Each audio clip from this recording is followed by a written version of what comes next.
Dios los bendiga, soy el pastor Gilberto Gutiérrez de la Iglesia Bautista Oreb de México DF. Me da mucho gusto saludarlos en este día 6 de diciembre de 2019. La esperanza que llegó para quedarse es la nueva serie y estamos en el devocional número 2. Hoy nos basaremos en Lucas capítulo 1 versículos 26 al 27 y estudiaremos el pasaje completo, seguiremos adelante, pero hoy solamente estos dos versículos. Y la enseñanza de hoy es esta: Navidad, una historia de contrastes. La Navidad produce contrastes en todos los sentidos y niveles. Calles sucias se limpian y se adornan. Casas sencillas se convierten en palacios de luz o de luces. Gente malhumorada hace esfuerzos por poner buena cara a la vida y hasta algunos malos intentan ser buenos. Así fue la primera Navidad también. Vino a traer un contraste de luz verdadera en medio de las tinieblas de la humanidad. Analicemos algunos de los más importantes contrastes que encontramos en la primera Navidad y aprendamos de ellos. El primero que quiero compartirles es este: gracia divina en la indignidad humana. El contraste, ¿no? Que en realidad es un contraste que embona bien o que coincide, porque nuestra indignidad por un lado y por el otro lado la gracia maravillosa de Dios. Dice así Lucas capítulo 1 versículos 26, 27 y 28. Al sexto mes, el ángel Gabriel fue enviado por Dios a una ciudad de Galilea llamada Nazaret, a una virgen desposada con un varón que se llamaba José, de la casa de David, y el nombre de la virgen era María. Y entrando el ángel en donde ella estaba, dijo: Salve muy favorecida, el Señor es contigo, bendita tú entre las mujeres. Era importante que después de la especie de introducción que tuvimos ayer, comenzáramos leyendo el texto básico de la Navidad. El texto que nos narra el nacimiento del Señor. Es importante, tenemos de aquí hasta el 25 de diciembre para meditar en este tema, el Adviento, la venida del Señor Jesucristo, su nacimiento entre nosotros. Pero es importante, aunque es un pasaje famosísimo, lo dicen los niños en todas las obras de teatro de las iglesias, se menciona en todas las cantatas de las congregaciones, pero es importante que lo estudiemos ustedes y yo ahora y que encontremos, como hemos dicho, que la Navidad es una historia de contrastes, y en este caso el contraste entre la gracia divina y la indignidad humana. Reconozcamos lo extraordinario del carácter de María, su lealtad, su amor, su fidelidad a Dios, y estamos seguros de que fue una mujer digna de alabanza. Algunas personas piensan que los cristianos no creemos en María. Por supuesto que creemos, la Biblia habla de ella. ¿Cómo no vamos a creer? Fue una mujer, existió. De hecho, debió ser muy jovencita cuando experimentó este llamado tremendo, este desafío tremendo del Señor para su vida. Pero hay una cosa que sí tenemos que reconocer: en la Biblia no encontramos por ningún lado la idea de que ella sea la mamá de Dios o algo así, porque Dios no, él siempre ha sido, ella fue el instrumento de Dios. Dios la creó a ella como creó a todos los seres humanos. Ella fue el instrumento de Dios para encarnarse, para nacer entre nosotros. Pero no podemos dejar de decir que fue la gracia de Dios la que la escogió y santificó para la honorable tarea de ser madre del Hijo de Dios. Ninguno de los evangelistas nos habla de María como alguien especial antes de su experiencia con el Espíritu de Dios. Solo se le menciona como una virgen desposada, es decir, estaba comprometida, pedida y dada. Aún no se juntaba con su marido, pero ya era. De hecho, era tan serio el compromiso, mucho más serio que el compromiso que se hace hoy, el día de hoy, entre dos novios. Era tan serio el compromiso que si moría el marido, a ella le consideraban viuda virgen. Es una virgen desposada. Se deja percibir su carácter piadoso y su valor, pero al fin de cuentas como una mujer normal. Ella misma en el Magnificat, en una canción que entona, que podría ser una canción de cuna, ella habla dice la bajeza de su sierva. Dios miró la bajeza de su sierva, se refiere a sí misma, y llama a Dios mi Salvador, le llama mi Salvador.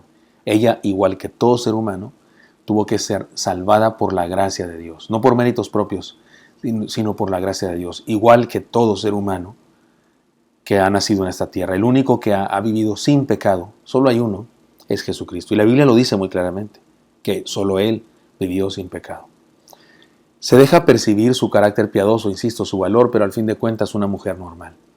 Su casa no estaba en un lugar privilegiado, de hecho, se trata de un ambiente sencillo en donde ella vivió, y fue ahí donde ella se desarrolló, donde ella vivió, donde ella en su peregrinaje con José, su esposo, tuvo que ir. Fue ahí donde Dios quiso nacer. El Señor despreció el palacio de Herodes y las casas de los ricos e hizo muy favorecida y llena de gracia a una sencilla joven de Nazaret. Cuánta gracia en la historia del nacimiento de nuestro Señor. No hay nada especial en nosotros. No tenemos ningún valor para que alguien nos anhele y sin embargo, el Señor nos ha hecho bienaventurados al acercarse a nosotros. Porque miren, en un sentido, tenemos el mismo llamado que María, tenemos la misma misión que María. Fue llamada para Dios encarnarse en ella. También en nosotros se encarna Dios. De diferente manera, pero también en nosotros se encarna. También quiere vivir en nosotros. El apóstol Pablo dice allá en Gálatas 4:9, dice Pablo, he vuelto a sufrir dolores de parto hasta que Cristo sea formado en vosotros.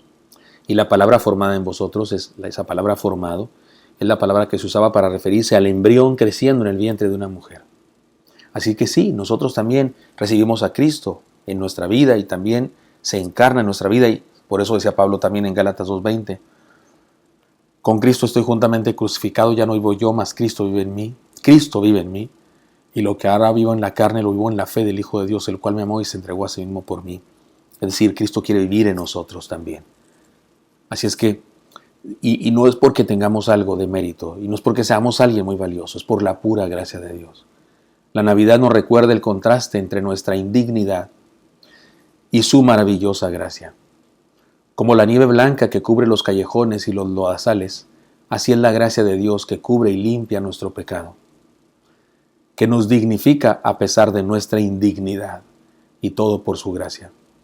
Dejemos que su gracia cubra nuestra indignidad entonces. Esto nos presenta por lo menos 7 enseñanzas y desafíos. 1.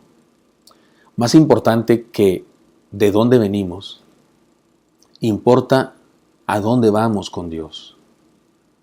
Usted puede investigar todo acerca de María y de cuál es su origen, usted puede investigar lo que quiera.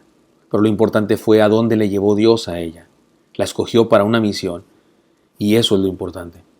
Número 2, más importante que lo que fuimos, importa en qué nos convertimos por la gracia de Dios.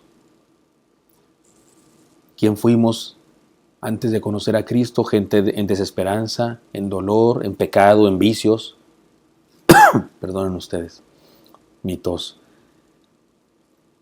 Más importante que eso, ¿quién fuimos antes? Es importante lo que Dios puede hacer de nosotros.